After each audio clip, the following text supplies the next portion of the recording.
Good morning. I'm going to do a little bit more reading from the book Water Bears No Scars. The sunrise this morning and lots of singing birds. Page 42. Immediate cure. Eliminating the dualism of means and end.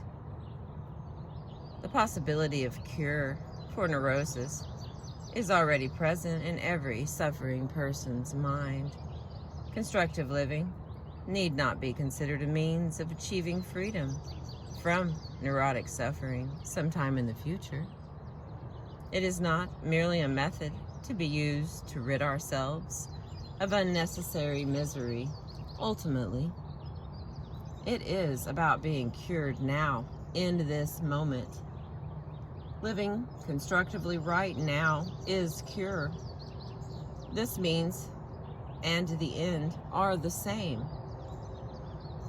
My concern for my student is less in the becoming well than in their being well. There is an interesting parallel here with one of the ideas of Dogen, the famous Zen master. Dogen, 1200 to 1253, denied that sitting in Zen meditation was a means that one practiced to achieve enlightenment. He argued that sitting in Zazen meditation was itself enlightenment. He saw no dualistic split between practicing and achieving some end result. It is the very same in constructive living. In those moments when we lose ourselves in a constructive activity, our neurotic suffering is gone. My students may undertake an assigned exercise with the intent of working towards personal growth or cure. However, when they are caught up in composing the letter of apology and gratitude, when they are engrossed in cleaning out the kitchen cabinet, they are no different from anyone whom they would call non-neurotic. In those moments, they are free from neurotic suffering. Instant cure. Instant satori. Such freedom isn't trivial. It is the accumulation of moment after moment of constructive behavior that allows us to call ourselves normal. It is the doing that is the distraction from our self-centered merry-go-round of pain. The means is also the end. Eliminating the dualism of mind and body. Constructive living through Morita guidance is not a way of training the mind. It is a way of using the body-mind. The doing of a task at hand is not merely an action of the body, it is an action of the body-mind. Morita called this principle Shinshin Do Itsu, literally, mind-body, same one. Psychology in the West pays lip service to the psychosomatic principles. But when we look at Western therapy, we see practices that focus almost entirely on changing mental processes. Yet, the physical movement of the body is both a reflection of and a lever for changing the mind.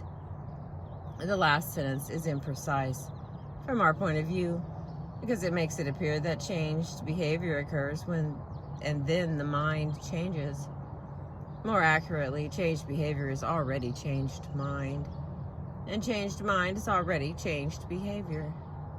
The two are different ways of talking about the same set of phenomena. When was the last time you saw a mind? The concept of mind is built on inferences from bodily behavior. An alteration in one is an alteration in the other. Again, we find an interesting parallel from Buddhism in the notion of Sokushin Jobutsu, or enlightenment with this very body.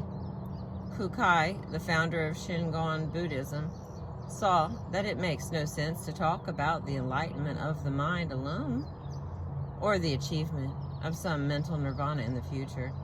The body-mind must participate in any insight or wisdom.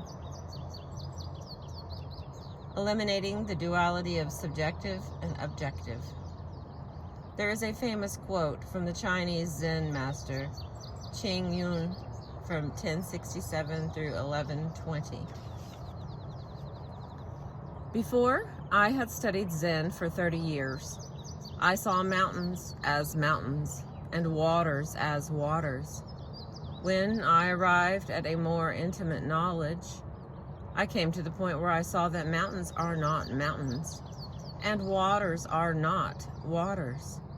But now that I have got the very substance, I am at rest. For it is just that I see mountains once again as mountains, and waters once again as waters.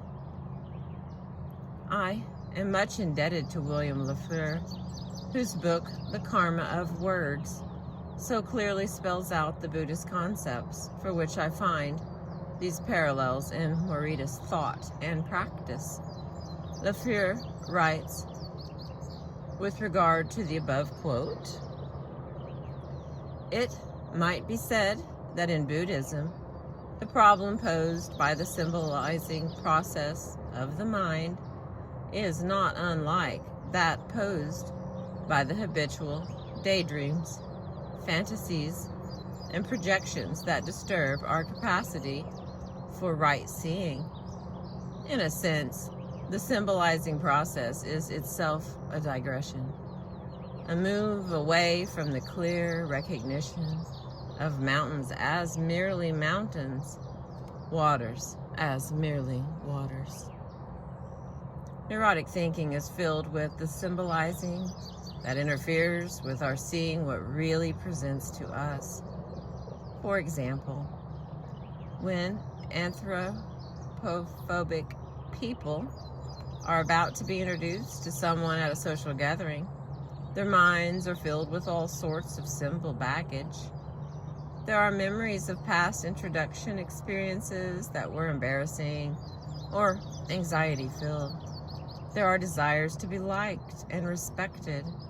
There are fears of what the other person will be thinking of them, worries about appearance, and so forth. The reality of the person they are about to meet, the face, the clothing, the name, the interests, the words of that person, are likely to be missed because of all the symbolic interference with reality. The mountain is no longer a mountain. It has become a fearful challenge. In constructive living, we aim at being realistic. Of course, no one views reality with total objectivity. We all carry some symbols and selective attention in our encounters with the world before our eyes. But it turns out that as we accumulate constructive life experiences, the mountains look more like mountains, and the waters look more like waters. Eliminating the good-bad dichotomy.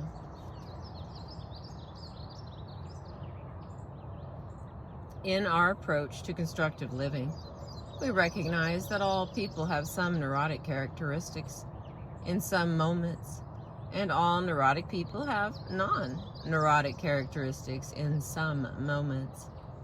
We refuse to view humans in polar categories of normal and neurotic. Each conceptual category contains the other. Tamura Yoshiro pointed out that early Tendai Buddhists in Japan had already discovered that good and evil interpenetrate. These extreme values aren't mutually exclusive. Instead, they interpenetrate. Changing from a primarily neurotic to a generally constructive lifestyle isn't just desirable, it is also terrifying. The Zen master Rinzai wrote that the ordinary person is terrified of transmigration. We are all afraid of extreme change, uncertainty, death, fate, and getting well. We often choose the familiarity of boredom and suffering rather than the uncertainty of change. What I define as good or positive change for you may be negative from your perspective.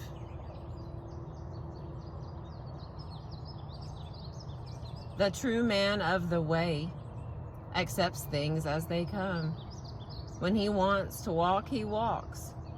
When he wants to sit, he sits. He never has a thought of seeking Buddhahood. Rinzai's words are often quoted. In the same vein, the graduate of the constructive life way accepts reality as it comes.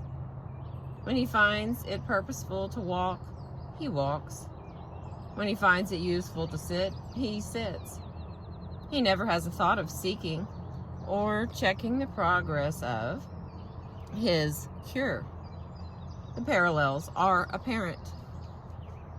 From the preceding examples, we can see that the absoluteness of good and bad is lost in the flux of changing circumstance. It is good to be normal, but normal contains neurotic moments too. It is good to become cured, but cure is painful and terrifying. It is good to walk, to sit. That depends upon the situation, the conditions, what needs to be done. Rather than spending a lot of time and effort trying to come up with an invulnerable structure of absolute good and bad, we choose to approach reality circumstantially, asking concretely what needs to be done in this moment. To be sure, we take into account the likely effects of our actions on others and ourselves. But philosophical speculation about ideals too easily becomes a distraction from engaging in what needs doing right now. Working within the flux. In constructive living, we emphasize the changeableness of feelings. A parallel Buddhist principle is Mujo. All is in flux. Everything is always changing. Perhaps so, yet even the Zen monk in training finds that doing what needs to be done provides some stability and order and purposeful direction in this ever-changing world. The monk may find that what needs to be done is sitting meditation, sweeping, mopping, chanting, eating in a particular fashion, and so forth. We too create some stability, order, and direction through purposeful behavior.